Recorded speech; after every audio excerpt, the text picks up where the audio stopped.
So Courtney and I love talking about difficult deals. We say this every week. In this conversation with Jordyn, she put a perspective out there about the real estate profession and a duty that in which you have in order to be better and to learn and constantly level up your skills in order to really make an impact on the marketplace.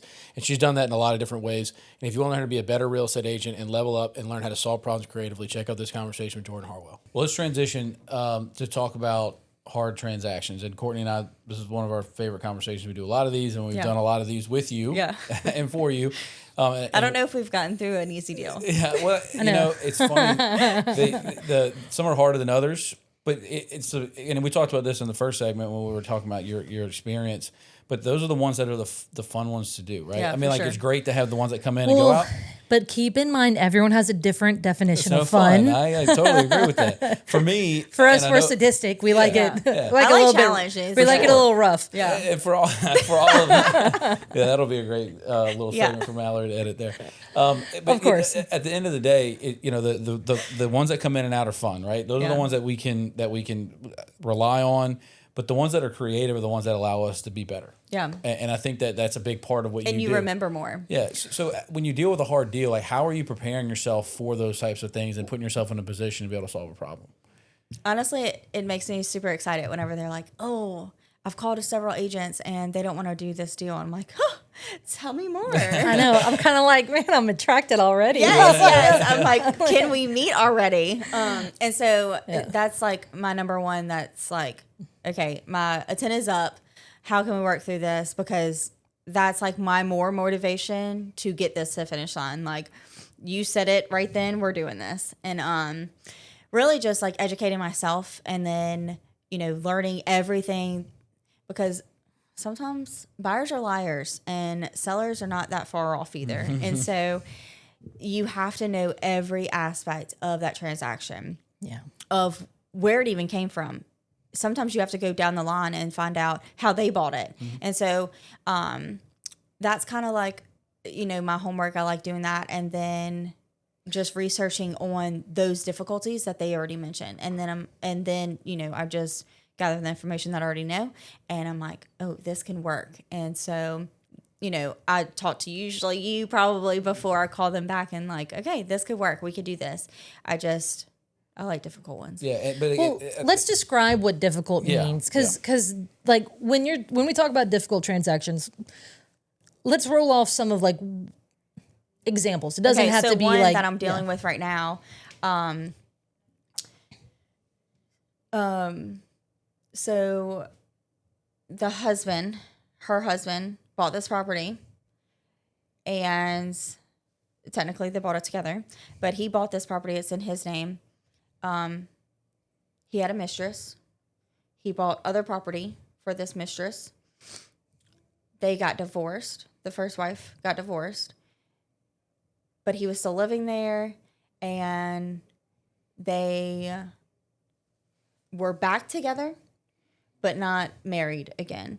So they officially got divorced, him and his first wife. Okay. Yep. And then he died. And so right now. Oh, wow. Okay. What did his will say? First wife or mistress? He probably didn't have one. Yeah, he didn't have one. There you go. And so right now, the property that the mistress is living in and the house that she's living in is like on hold.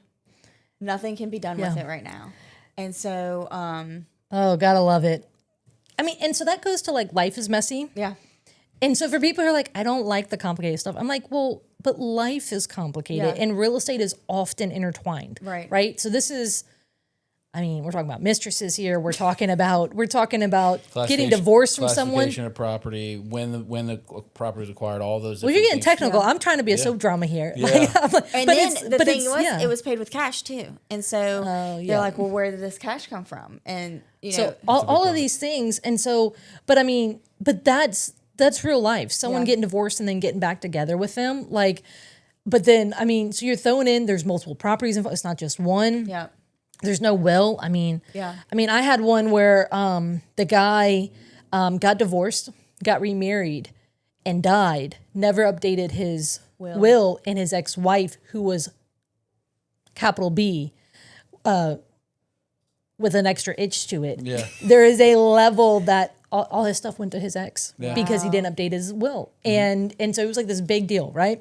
So like stuff like that with, at the end of the day, it is that's the messy stuff, right? Yeah. Like, but if you truly have a desire to make an impact on people, right, and be a resource and add value, you like obviously again the easy stuff, the ones without the hair on it are great, but you really add value to the community whenever you can help solve these problems. Like these people you're talking about, they all have it. They need somebody to step in and help them solve a problem, come up with a solution. And the way that I like to deal with real estate investors, what I like to tell people is that I'm never going to tell you no. The answer is never ever going to be no. Right. The solution that I give you, you may not like it. You may not like what you have to pay for it. You may not like the process you have to go through. Right. Because sometimes you have to sue family. Sometimes you have to pay extra Spend money. a lot of money. You spend a lot of money to do it. And if the deal was worth it to you and it makes sense, as an investor or as a real estate agent or as an owner or a buyer, then we can get it done. Right. You've got to be willing to invest in the time and trust us, but also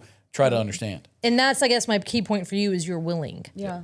Right? Because so many agents are just like, no. Like Yeah, either, well, and that's what I like even more. They're like, no, they said no.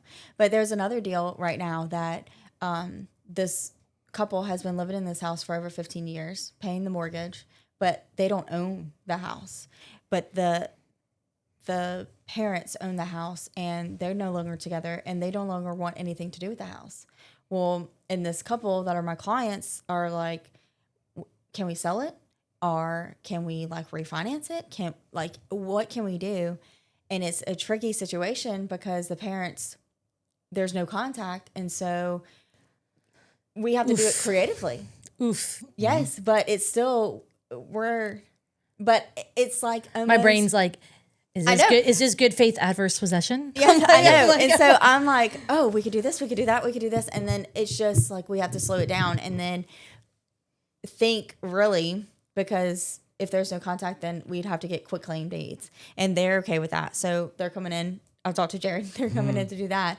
And it's just, you can do so many more real estate transactions if you think outside the box and do more things creatively, but you have to be willing to know those things and learn them. Well, but that problem being solved was something that I literally learned from one of Courtney's deals. Yeah. Like that was the way to solve that problem. Again, there's a solution to it. I've seen Courtney do it. Yeah. And this was a 3-year process for her on one of her biggest transactions that she acquired a piece of. Yeah. And then it started chipping away at all the problems from there. Now, again, you have to be willing to take that time and be dedicated to the process. Yeah. And sometimes everybody has to, because we don't get paid until the deal closes on the back end. Yeah. Right. So everybody has to be committed to that. But again, those are the ones where you really find solutions. And then the second time's always easier than the first. Like you do it one time, you see how it all goes, and then you realize, okay, we can do this better next time.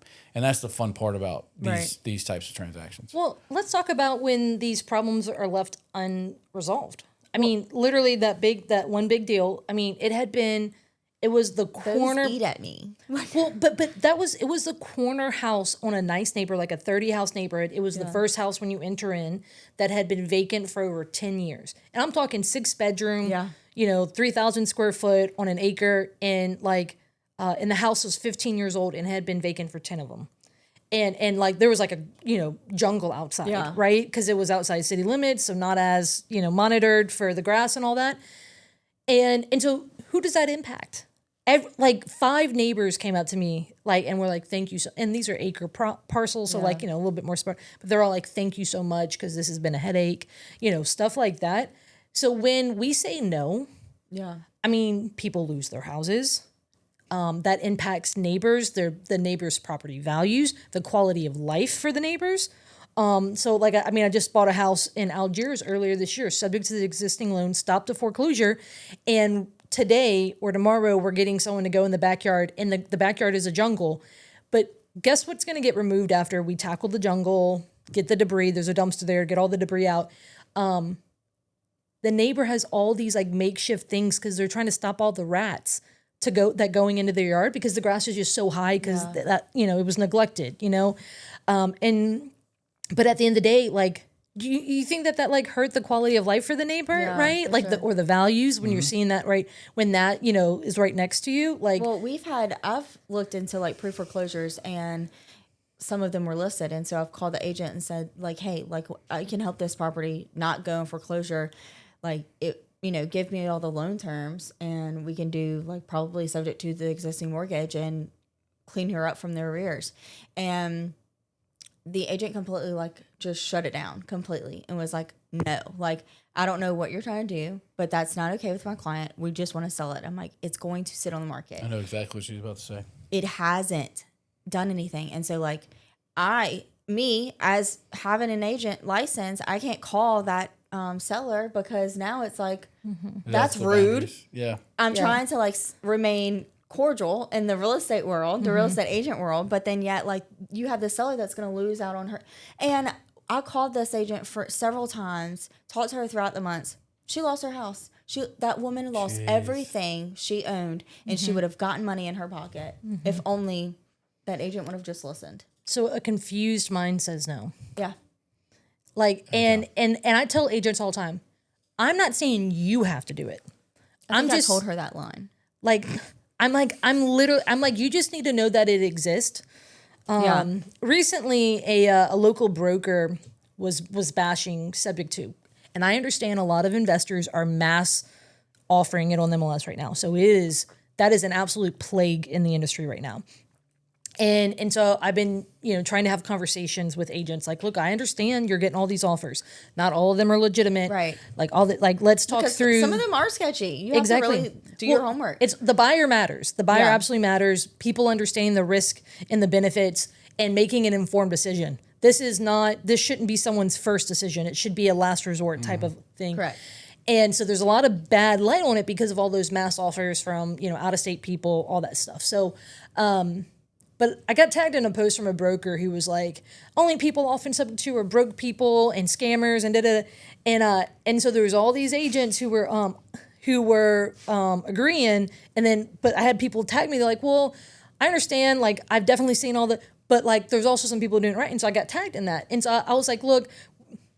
I was like, hey, I would love to have a conversation. I told a broker, I was like, I'd love to have a conversation with you. Here's my cell. Like, I'd love to have a conversation. Did it happen? No, I got blocked and my comment got deleted. And so, of course. And because I was like, he doesn't want you to know. I mean, he doesn't want people to know that it can actually work. Well, but here's the thing though too. People tell me all the time, investing in real estate is like gambling. It's risky. To some people it is. Like some people's action, like both sides can be true. Like there can be a level where to some people it is risky. Yeah. But it's going back to our, like I see us being able to solve problems is like tools in our tool belt. Right. You can have an entire, toolbox full of different tools, but like a saw, right? What do they say? You want to use a saw properly so you don't get hurt, right? Like, I mean, legitimately, I know people who've like almost cut off their hand, right? Mm-hmm. So there's a reality that it is a more dangerous tool. Mm-hmm. And so like a kid shouldn't be using a saw, right? Or like a not inexperienced but uninformed person shouldn't be using it, right? Again, they can get hurt. But if you can't use a saw, how much of a construction project can you not do? Mm-hmm. Right. So same thing within real estate. If you completely avoid certain tools, how much of the real estate market can you like not even help and touch? How many people are you deceiving saying like, oh, this can't be solved. I can't help you. Right. No one can do this. Well, having the humility to be able to go and find somebody who can if you can't. There's so many ways to do that. You can. Humility is a huge part to it. Right. But not a lot of agents have it. No. Nope. And attorneys too. Like literally I've had attorneys be like, that's illegal. Well, real estate investors too. We're throwing all of us under the bus. Those words I cannot say. Well, no, yeah. So look, I mean, we could say it. We can say lenders. We can look. We can throw. We can put everyone in that basket. And I'm like, look. And so one of the biggest lessons one of my mentors taught me, because I sometimes have the negative consequence of always wanting to figure out a deal. Yeah. And that's what my husband says. Like literally, it's a disease. It's a disease. Like I'm like, I want to figure this out. Yeah. But one of my mentors told me, he said, Courtney, there's no such thing as an impossible deal, only impossible people. And meaning most deals can be figured out, right? Like I love the challenge of being like, I'm not going to tell you no, but like I'll tell you how, like what it'll look like. And again, it might not, like you said, might not be like what you want to see, but it's the people involved that will make or break a difficult deal. Yeah, 100%. Yeah. 100%. And I think that's just where it lies. And so I have learned that bless your heart goes a long way. And I'll just say, you can sit in your position and stay in your position.